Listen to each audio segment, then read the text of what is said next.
हमारे देश में या संसार में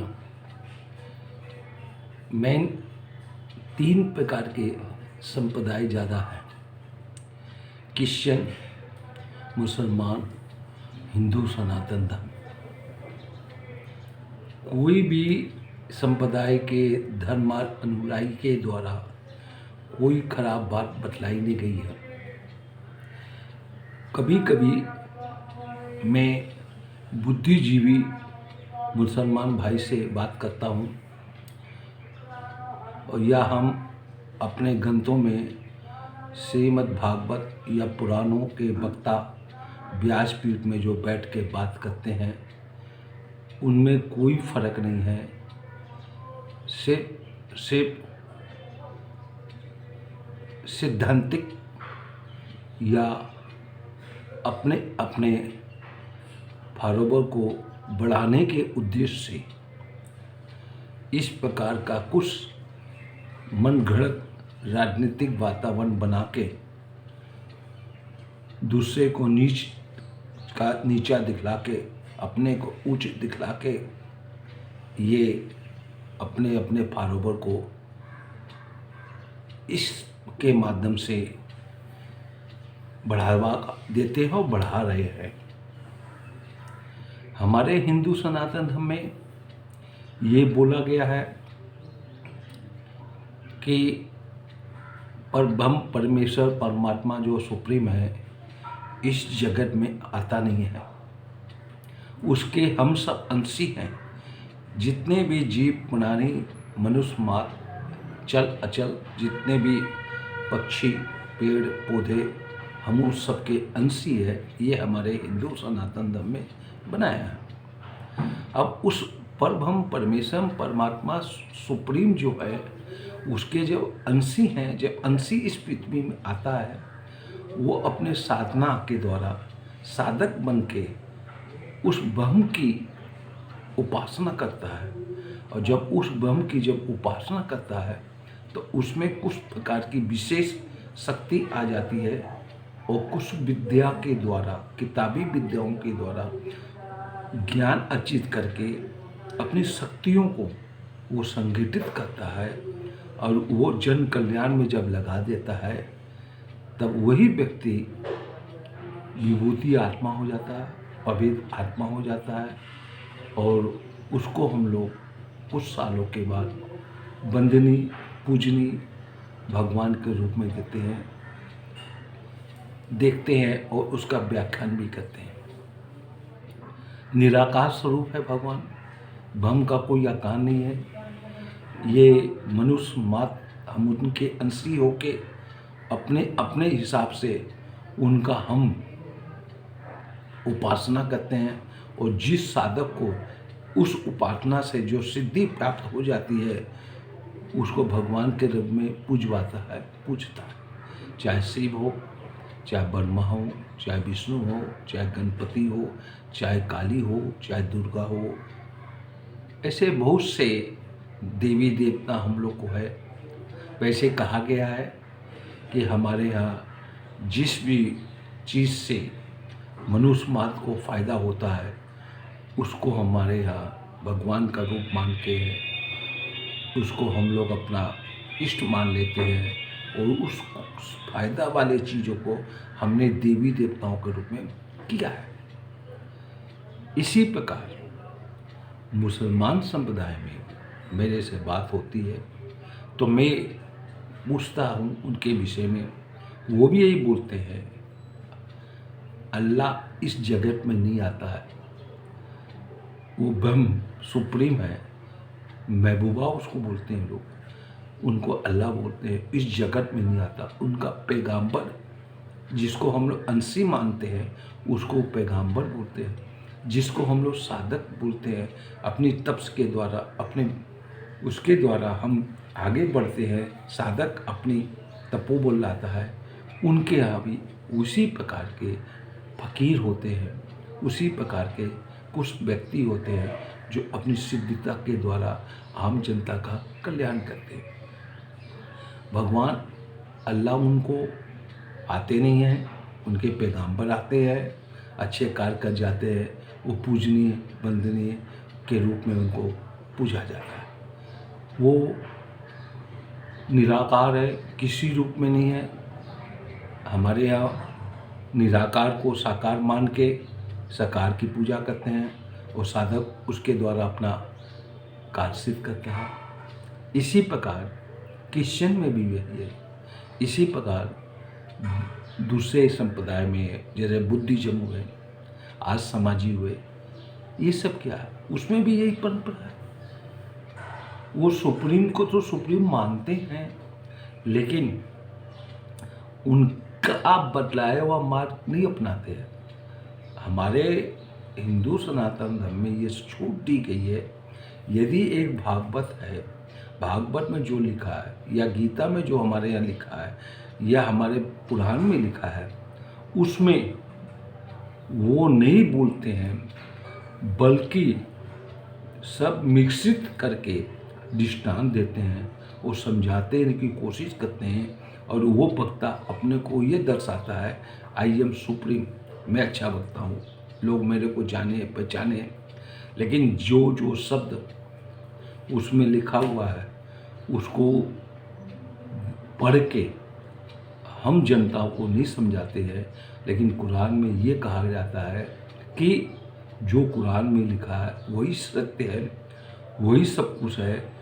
जो भी वक्ता आएगा वो उसकी लाइन टू लाइन बोलेगा, अपनी भाषा उसमें नहीं घुसाएगा, न उसमें बतलाएगा। जो लिखा है ग्रंथ में उसी को ही रिपीट करके उनके जितने भी वक्ता होते हैं वो उसी प्रचलन में चलते हैं। हमारे यहाँ तुलसीदास जी ने मान ली रामायण लिखा, या वाल्मीकि जी ने रामायण लिखा, और या फिर जाके आनंदमयी रामायण लिखा गया। तो ये सब उच्च कोटि की जो रामायण लिखी है या गीता लिखा है या भागवत लिखा है, उन पीरियडों को देखते हुए, उस समय काल को देखते हुए आज तक 56 प्रकार के लोगों ने रामायण लिखा, 56 प्रकार के लोगों ने भागवत का उसका अपने संवाद करके अपने द्वारा उसको रच लिया, अपना अपना नाम दिया। गीता का भी यही है, पुराणों का भी यही है। तो हमारे यहाँ छूट दी गई है कि कोई भी वक्ता अपने अपने स्वतंत्र है, उनके यहाँ स्वतंत्र नहीं है। वो उनके यहाँ सिर्फ जो उसमें लिखा है वही बोला जाएगा। इसी प्रकार वाहिगुरु जो है सिख संप्रदाय के, उनके ग्रंथों में जो लिखा गया है वही का वही सब प्रयोग करते हैं। बाकी वो उनकी दूसरी ग्रंथ नहीं बनी है। कुरान में भी दूसरा कुरान नहीं बना है, अलग अलग रचयिता के द्वारा, लेखक के द्वारा अलग अलग ने किया। यहाँ पर व्यास जी ने जो लिखा हुआ है, इसमें तो वक्ता अपने हिसाब से ग्रंथ को लिख के, कितने व्यास पैदा हो गए अपना अपना नाम दे के। कोई डोंगरे जी महाराज जी हो गया, कोई राम सुखदास जी हो गया, कोई आपके रमेश भाई हो जा हो गया, कोई मुरारी बाबू की रामायण निकल गई। ऐसे करके हम लोग के हर लोगों ने अलग अलग करके किताब लिखा। किसी ने राधे श्याम की रामायण लिख दी, किसी कन्नड़ में लिखा हुआ है, कोई महाराष्ट्र में लिखा हुआ है, लेकिन उनके यहाँ वो चीज़ नहीं है। उन सब संप्रदाय में जो ग्रंथों में जो लिखा है वही मान्य है, इसलिए उनके यहाँ लोग उस पर अटूट विश्वास करते हैं। जब उनके यहाँ किसी को धर्म परिवर्तन करके यदि मुसलमान संप्रदाय में लाया जाता है, उसको यही विश्वास दिलाया जाता है कि अल्लाह एक है, वो इस संसार में आता नहीं है। इतना विश्वास अटूट कर देता है। और एक चीज़ उसमें और अच्छी बात बोली गई है, जो हमारे कुरान में जो लिखा है वही बोला जाएगा, दूसरा चीज़ नहीं बोला जाएगा। और उस श्रद्धा, अटूट विश्वास और अलग अलग समय का 4 प्रकार का या 5 प्रकार की इनकी नमाज पढ़ी जाती है। हर पीरियड के नमाज में अलग अलग चीज़ का प्रयोग किया जाता है। इस समय के नमाज में ये बोला जाएगा, दूसरे टाइम के नमाज में ये बोला जाएगा। इसी प्रकार क्रिश्चियन लोग में होता है। लेकिन हमारे यहाँ ये स्वतंत्रता दी गई है कि ये सब स्वतंत्र है, एक इसको जो भी हो उसको मानो और सबका सम्मान करो। बाकी संप्रदाय में ये चीज़ नहीं कही गई है। वो बोलते हैं जो एक लिखा है वही सत्य है, वही सब कुछ है। बाकी बीच के पीरियड के आज तक के जो लोग आए, जो भी वक्ता हुए, वो सुप्रीम नहीं है, वो कुछ नहीं है। जो उसमें लिखा है वही सब माना जाता है। ऐसे क्रिश्चियन में, बुद्धिज़्म में, आज समाजी में, जैनियों लोग में ऐसी परंपरा बनी हुई है। अब कुछ जैनी लोग आचार्य जो होते हैं उन्होंने भी अपनी अपनी भाषा में अपना अपना सिद्धांतिक हिसाब से उन्होंने कुछ किताबें निकाल ली है और लोगों को अपना नाम का यश बढ़वाने के लिए, अपनी कीर्ति बढ़वाने के लिए उन्होंने किया। लेकिन मुसलमान में ये चीज़ सुनने को देखने को नहीं मिलती है। क्रिश्चियन में भी जो बाइबल में लिखा है वही पढ़ाया जाता है, पादरियों के द्वारा, पोप के द्वारा उसी का दृष्टांत दिया जाता है। कोई अलग से अपना नाम करके वो किताब के नाम पर दूसरी किताब नहीं निकालते। सिद्धांत के हिसाब से, यदि धार्मिक हिसाब से देखा जाए तो चाहे बाइबल हो, चाहे वाहिगुरु हो, ग्रंथ हो, चाहे आपके मुसलमान के कुरान हो, हमारे हिंदू सनातन धर्म के हिसाब से 16 पुराण है, रामायण है, भागवत है। निचोड़ आपको वही मिलेगा जो हमारे में है, वो उनमें है, वो उनमें है, वो उनमें है। बाकी हर ग्रंथों में वही चीज़ मिलेगा। तरीका अलग है, भाषा अलग है, बोली चाली का अलग है।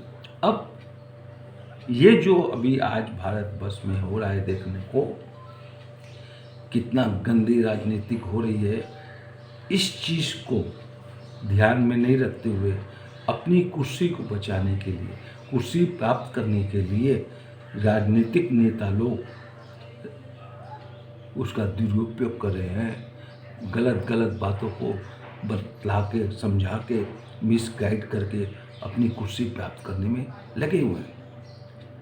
हमारे शास्त्र में ये वर्णन किया गया है, जनता का भगवान कौन होता है? जो राज करता है, जो जनता पर हुकूमत करता है, शासन करता है, उसको भगवान की संज्ञा दी गई है। आज क्या है, भारतवर्ष इतना बड़ा देश, 32 राज्य हैं और 125 करोड़ की जनसंख्या के द्वारा चुन के जिस व्यक्ति को दिल्ली की कुर्सी में पहुंचा देता है, कुर्सी एक है, 10 कुर्सी नहीं होती है, तो उस एक कुर्सी में जब पहुंच जाता है तो वो क्या है? राजा है। वो राजा क्या है? भगवान का रूप है। उसका क्या धर्म है? उन 125 करोड़ के द्वारा चुना गया व्यक्तियों के द्वारा उनकी व्यवस्था करना, उनका खान पान की व्यवस्था करना, उनके मकानों की व्यवस्था करना, शिक्षा की व्यवस्था करना, रोजगार का व्यवस्था करना, सब व्यवस्था किसका काम है? वो राजा का काम होता है। और राजा क्या, हमारे शास्त्रों में राजा को भगवान की रूप में माना गया है। लेकिन ऐसा होता है? ऐसा नहीं हो रहा है। सिर्फ अपनी कुर्सी को पाने के लिए, उस पद पर जाने के लिए, उसकी उखड़ती हुई कुर्सी के द्वारा बचाने के लिए ये सब जात पात, धर्म अधर्म के नाम पर हम सबों को बांटा जा रहा है, आपस में नफरत पैदा की जा रही है।